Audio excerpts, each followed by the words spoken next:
Aditya car drive చేస్తూ ఉంటే వెనకాల సీట్లో సునంద గారు జీవన కూర్చొని ఉంటారు కదా. ఆదిత్యకి ఈ మధ్య క్యాబ్ డ్రైవర్గా జాబ్ వచ్చింది కదా. ఫస్ట్ రోజు నేను క్యాబ్ డ్రైవర్గా జాయిన్ అయ్యాను, ఫస్ట్ డ్రైవ్ అమ్మ నేను జీవనాన్ని ఎక్కించుకున్నా, నాకు చాలా సంతోషంగా ఉంది అనేసి ఆదిత్య ఫీల్ అవుతూ ఉంటాడు. ఎన్ని ఆఫీసుల చుట్టూ జాబ్ కోసం తిరుగుతున్నా అతని దగ్గర సర్టిఫికేట్లు లేకపోవడంతో అతనికి ఎవరు జాబ్ ఇవ్వరు కదా. ఇంకా ఎలాగోలాగో చిన్న హెల్ప్ ఎవరికో పాప కాలేజీలో ఎగ్జామ్స్ రాయడానికి లేట్ అవుతుంది అనేసి బాధపడుతూ ఉంటే ఆ పాపని టైంకి కాలేజీకి వెళ్ళేటట్టుగా ఎగ్జామ్ రాసేటట్టుగా చేస్తాడు కదా ఆదిత్య. ఇంకా ఆ పాప వాళ్ళ నాన్న, బాబు నువ్వేం చేస్తున్నావు అనగానే ప్రస్తుతానికి ఖాళీగా ఉన్నానండి అనేసి ఆదిత్య చెప్పటము, మా తమ్ముడికి చాలా కార్లు ఉన్నాయి, నువ్వు క్యాబ్ డ్రైవర్గా జాబ్ చేసుకోవచ్చు అనేసి అతని వల్ల ఆదిత్య క్యాబ్ డ్రైవర్ అయిపోతాడనమాట. ఇంకా ఫస్ట్ రోజు ఫస్ట్ సారి కదా అని చెప్పేసి దేవుడికి దండం పెట్టుకున్నాడో లేదో వెంటనే క్యాబ్ బుక్ చేసేస్తారు. ఆ క్యాబ్ బుక్ చేసింది కూడా జీవన, సునంద. ఎందుకంటే వాళ్ళిద్దరూ వాళ్ళ కారులో ఆఫీసుకు బయలుదేరి వెళ్తూ ఉంటే మధ్యలో కారు ఆగిపోతుంది. ఏమైంది డ్రైవర్ అనేసి సునంద అనగానే, ఏమైందో నాకేం అర్థం కావట్లేదమ్మా, ఇక్కడే మెకానిక్ షెడ్ ఉంటుంది, ఆ మెకానిక్ని వెళ్ళి తీసుకొని వస్తా, ఈలోపు మీరు ఆఫీస్కి వెళ్ళిపోండి అమ్మా అనేసి అనగాని సునంద గారు జీవనతోటి అంటారు కదా, కారు ఏదన్నా బుక్ చేయానంది జీవన అనేసి అనగానే జీవన కారు బుక్ చేసేస్తుంది. ఇంకా ఆ కారు ఎవరిదో కాదు, ఆదిత్యదన్నమాట. ఇంకా ఆదిత్య క్యాబ్ డ్రైవర్గా పనిచేస్తున్నటువంటి ఆ కారే బుక్ అవుతుంది. ఆదిత్య వస్తాడు, ఇంకా సునంద గారిని జీవన గారిని ఎక్కిచ్చేసుకుంటాడు. చాలా మాటలు జరుగుతాయి అన్నమాట. మొత్తానికి ఆదిత్య ఇంకా సునంద గారి వైపు చూస్తూ ఉంటే సునంద కోపంతో, చూసావా ఈ అమ్మను కాదనుకొని బయటికి వస్తే నీ గతి ఏమైందో, ఇలాంటి కార్లలో నువ్వు సొంత కార్లలో తిరగాల్సిన నువ్వు ఇప్పుడు అద్దె కారుని డ్రైవ్ చేస్తూ బతుకుతున్నావా, నీకేం అనిపించట్లేదా ఆదిత్య, ఎందుకు ఈ బాధలు, చక్కగా ఆనందిని వదిలిపెట్టి వచ్చేసే ఈ తల్లి దగ్గర హాయిగా మహారాజులాగా బతికి నువ్వు ఇలా బాధపడుతుంటే నేను చూడలేకపోతున్నా అనేసి సునంద గారు కొడుకు మీద ఉన్న ప్రేమతోటి చాలా మాటలు మాట్లాడుతూ ఉంటారు. ఈ ప్రేమను చూసినటువంటి జీవన, ఓయమ్మో అత్తయ్య గారేంటి బావగారి మీద ఎంత ప్రేమ చూపిస్తున్నారు, నేను మిమ్మల్ని క్షమించేశాను, ఇంటికి రమ్మన్నా పిలవనన్నా పిలుస్తుంది, కాబట్టి వీళ్ళిద్దరూ తల్లి కొడుకుల మధ్య భేదాలు తీసుకురావాలి, వీళ్ళ మధ్య గొడవలు పెట్టాలి అని చెప్పేసి భావించినటువంటి జీవన బావగారు ఆనంది ఎలా ఉంది అనేసి అడుగుతుందన్నమాట. వెంటనే సునంద గారు, ఇప్పుడు ఆనందితో మనకు అవసరమా, ఆనంది ఎలా ఉంటే మనకెందుకు అనేసి గట్టిగా అరుస్తుంది. ఇంకా ఆదిత్య గారు చాలా బాధపడిపోతూ ఉంటారు. ఆనంది అంటే అమ్మకి ఎందుకు అంత కోపం అనేసి చాలా ఫీల్ అయిపోతూ ఉంటాడు కదా. ఇంకా అలా మాట జరుగుతూ ఉంటుంది. ఆఫీస్ రానే వస్తుంది. ఇంకా సునంద గారు కార్ దిగేసి లోపలికి వెళ్ళిపోబోతూ ఉంటారు. జీవన దిగి డబ్బులు ఇవ్వటానికని పరుసులు చేపెట్టి డబ్బులు తీస్తూ ఉండేలోపు అక్కడే ఉన్నట్టు వాచ్మ్యాన్, డ్రైవర్ కార్ ఇక్కడ పెట్టావేంటి, పక్కన పార్క్ చేయి అని చెప్పి గట్టిగా అరుస్తూ ఉంటాడు. వెళ్ళిపోబోతున్నటువంటి సునంద వాచ్మ్యాన్ అరుస్తున్నటువంటి అరుపులకి ఆగి, చూడు వాచ్మ్యాన్, కార్ ఎవరిది, కార్లో ఎవరున్నారు చూసుకొని మాట్లాడు, ఎవరిని పడితే వాళ్ళని అలా అరవకూడదు కదా అనేసి అనగాని, సారీ మేడం, మన ఆఫీస్ ముందు కారు పెట్టాడని అరిచాను, దగ్గరికి వెళ్ళి నిదానంగా చెప్తాను అనేసి కార్ దగ్గరికి వెళ్ళి చూడగానే కార్లో ఆదిత్య గారు ఉంటారు డ్రైవింగ్ సీట్లో. ఇంకా వెంటనే వాచ్మ్యాన్ రెండు చేతులు జోడించి, నన్ను క్షమించండి అయ్యా, మీరని తెలియక నేను అన్నాను, నన్ను క్షమించండి అయ్యా అని చెప్పేసి చాలా ప్రాధేయపడతాడు. ఆదిత్య అంటాడు, నువ్వు చూడకే కదా నన్ను అన్నావు, ఏం పర్వాలేదు అని చెప్పేసి ఈజీగానే తీసుకుంటాడనమాట. ఇంకా వెంటనే సునంద వచ్చి, చూసావా అది మరి కారు డ్రైవర్కి అలాగే ఇంకా ఓనర్కి ఉన్నటువంటి తేడా, మేము దిగి వస్తుంటే ఏమీ అననటువంటి వాచ్మ్యాన్ నువ్వు కార్ డ్రైవర్ అనుకొని కారు అడ్డుగా పెట్టావని వాదిచ్చాడు. అదే నువ్వు ఈ కంపెనీకి మెయినోడివని తెలిసిన తర్వాత రెండు చేతులు జోడించి నమస్కారం చేసి క్షమించమని అడుగుతున్నాడు. చూసావు, అదే డబ్బు లేనప్పుడు ఉన్నదానికి తేడా, ఇప్పటికైనా నీకు అర్థమవుతుంది అనుకున్నాను, కాబట్టి ఇప్పటికైనా ఏం పర్వాలేదు, నువ్వు ఒక్కడే వచ్చేస్తే మటుకు నేను నా కొడుకుని దగ్గరే తీసుకోవటానికి నేను ఎప్పుడు రెడీగానే ఉంటాను అని చెప్పేసి సునంద గారు చెప్పి వెళ్ళిపోబోతూ ఉంటే, అమ్మ ఒక్క నిమిషం ఆగు అని చెప్పేసి అంటాడు.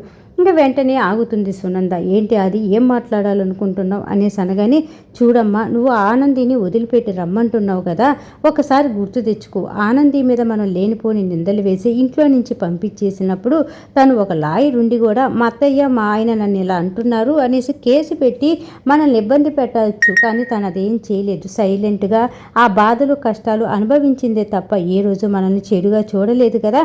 ఇంకా అలాగే జ్యోతి గారు, సూర్యబాబు ఇంటికి తీసుకువెళ్తాం రమ్మని ఎంత బతిమలాడినా తను వెళ్ళలేదు. తను వెళ్ళుంటే పూలల్లో పెట్టి చూసుకునేవాళ్ళు, ఏదో ఒక కంపెనీలో జాబ్ ఇచ్చి తను చక్కగా బతికేటట్టు చేసేవాళ్ళు. అయినా కూడా వాటికి ఆశించలేదు. నా ఆనంది మంచిదమ్మా, తను ఎక్కడున్నా సంతోషంగా ఉంటుంది, పక్కన వాళ్ళని సంతోషంగా ఉంచుతుంది. ఇంకా అలాగే నాకు అమ్మ లేదు అన్న బాధ అస్సలు తెలియనివ్వకుండా చూసుకుంటుంది. అలాగే నువ్వు అమ్మ చూసుకున్నా కంటే కూడా బాగా చూసుకుంటుందమ్మా నా ఆనంది ఎక్కడ ఉంటే సంతోషం అక్కడ ఉంటుంది. ఇన్ని రోజులు కూడా కార్లు, డబ్బులు, ఇవే ఆస్తులు, ఇవే ఆనందాలు అనుకునేవాడిని. కాకపోతే ఆనంది దగ్గర అలా బతుకుతూ ఉంటే నాకు చాలా సంతోషంగా ఉంది. క్యాబ్ డ్రైవర్గా పనిచేస్తున్నావా అది అన్నావు కదమ్మా, ఈ క్యాబ్ డ్రైవర్కి ఎటువంటి సర్టిఫికేట్లు అవసరం లేదమ్మా, నీ పేరు వాడుకొని జాబ్ తెచ్చుకోవాల్సిన అవసరమూ లేదమ్మా అని చెప్పేసి ఇంకా ఆదిత్య చాలా మాట్లాడుతూ ఉంటాడు. అప్పుడే సునంద అంటూ ఉంటుంది, జీవన ఇవ్వాల్సిన డబ్బులు ఇచ్చేసి వెళ్ళిపోతాడు అనేసి అనగానే, చిల్లర లేదు అత్తయ్య గారు అనేసి 500 రూపాయల నోటు చూపిస్తుంది అన్నమాట జీవన.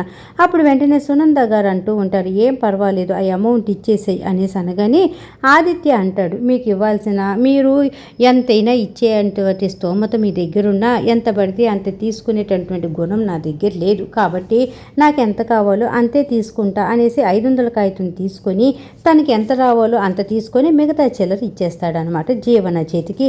ఇంకా సునంద జీవన ఇద్దరు కోపంగా అలా లోపలికి వెళ్ళిపోతారు. ఇంకా ఆదిత్య తన కార్ తీసుకొని ఇంకా రెడీ అయిపోయి వచ్చేస్తూ ఉంటాడు. ఇక్కడ ఇలా జరుగుతూ ఉంటే ఆనంది రోడ్డు మీద నడుచుకుంటూ వస్తుంది. ఎక్కడికి వెళ్ళినా జాబు రావట్లేదు అనేసి బాధపడుతూ వస్తుంటే ఎదురుగా శశికాంత్ గారు, చైతన్య ఇద్దరు కారులో వస్తూ ఉంటారనమాట. వాళ్ళిద్దరిని ఆనంది చూస్తుంది. మామయ్య గారును చైతన్య ఇద్దరు వస్తున్నారు, ఇప్పుడు నన్ను చూశారనుకో రకరకాల ప్రశ్నలు వేస్తారు, నేను ఇప్పుడు ఏం జవాబు చెప్పాలి అనేసి అనుకున్నటువంటి ఆనంది వాళ్ళను చూడనట్టుగానే ఒక సైడ్ గుండా వెళ్ళిపోతూ ఉంటుంది. శశికాంత్ గారు చూడనే చూసేస్తారు కోడల్ని చూసి, చేతు కార్ ఆపరా అని చెప్పేసి గట్టిగా అరుస్తూ ఉంటే, ఏమైంది డాడ్ అనేసి చేతు అంటాడు. మీ వదిన రా అని చెప్పేసి ఆనందిని చూపిస్తాడనమాట శశికాంత్ గారు. అవును వదిన అని చెప్పేసి కారు ఆపుతాడా. వెంటనే శశికాంత్ గారు అమ్మ ఆనంది అనేసి వెంటనే వెళ్తూ ఉంటే ఆనంది పలకనట్టుగా అసలు వినపడనట్టుగా వెళ్ళిపోతుంది. శశికాంత్ గారు కొంచెం దూరంగా వెళ్ళి అమ్మ ఆనంది అనేసి గట్టిగా పిలవగానే ఇంకా ఆనంది అప్పుడు ఆగుతుందన్నమాట. అదేంటమ్మా మమ్మల్ని కూడా వద్దనుకున్నావా, మమ్మల్ని కూడా దూరం పెట్టాలనుకున్నారా, అందుకే మేము పిలిచినా పలకట్లేదా అనేసి అనగాని, అదేం కాదు మామయ్య గారు, రోడ్డు మీద ఎవరన్నా చూస్తే ఇలాగా మాట్లాడుకుంటున్నారు అనేసి అత్తయ్య గారికి చెప్తారు కదా, అత్తయ్య గారు మళ్ళీ మిమ్మల్ని అరుస్తారు కదా, అందుకే ఇలా చూడనట్టుగా వెళ్ళిపోతున్నాను అనగాని, ఏమీ లేదమ్మా, ఎవరేమన్నా అనుకున్నా సరే నువ్వు నా కోడలివి, ఆది నా కొడుకు, ఎలా ఉన్నారమ్మా, ఏం చేస్తున్నారు, ఆది ఇప్పుడు ఏం చేస్తున్నాడు అనేసి అనగానే, ఆదిత్య గారికి జాబ్ వచ్చింది మామయ్య గారు అని చెప్పగానే, ఎంత శుభవార్త చెప్పావమ్మా, ఏ కంపెనీలో వచ్చింది, వాడి చదువుకు తగ్గ జాబు అంటే వాడు పెద్ద జాబే చేస్తూ ఉంటాడు,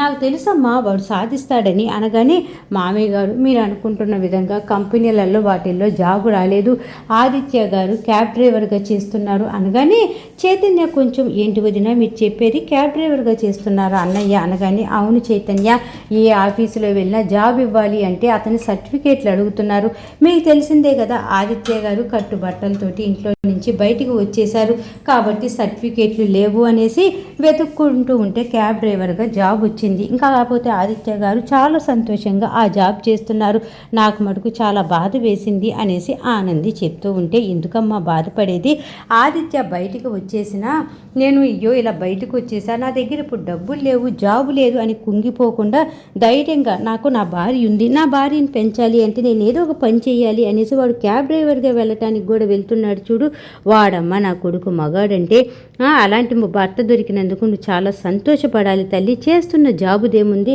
మీరు ఎక్కడున్నా సంతోషంగా ఉండాలి, ఆ సంతోషమే మనకి కోట్లు విలువ చేసే జాబులు లెక్కమ్మ, నువ్వు ఎటువంటి ఇబ్బంది పడద్దు, చూసావా నా కొడుకు అమ్మ తప్పైపోయింది నన్ను క్షమించు అని చెప్పేసి వచ్చి వాళ్ళ అమ్మ కాళ్ళ మీద పడకుండా ధైర్యంగా బతుకుతున్నాడు చూడు, వాడమ్మ నా కొడుకు అంటే అనేసి ఆదిత్య గురించి ఆనంది గారి దగ్గర డైలాగుల మీద డైలాగులు వదులుతూ ఉంటే చైతన్య కూడా అంటూ ఉంటాడు, వదిన నువ్వు ఎక్కడ ఉన్నా మా అన్నయ్యని జాగ్రత్తగా చూసుకుంటావు, మా అన్నయ్యని సంతోషంగా చూసుకుంటావు, ఆ ధైర్యం మాకుంది, అందుకే మా వదినుంది మా అన్నయ్యని జాగ్రత్తగా చూసుకుంటుందన్న నమ్మకంతో మేము కూడా ధైర్యంగా ఉన్నాం, కాబట్టి మీరు కూడా సంతోషంగా ఉండండి, చేసే జాబు గురించి వాటి అదేముంది వదిన, మీరు ఎక్కడున్నా కూడా మీరు మా అన్నయ్య సంతోషంగా ఉండాలి, మాకు కావాల్సింది అదే, ఏదైనా ఇబ్బంది ఉంటే మేమున్నాం వదిన మిమ్మల్ని చూసుకోవటానికి అనేసి చేతు జవాబు చెప్తూ ఉంటాడనమాట.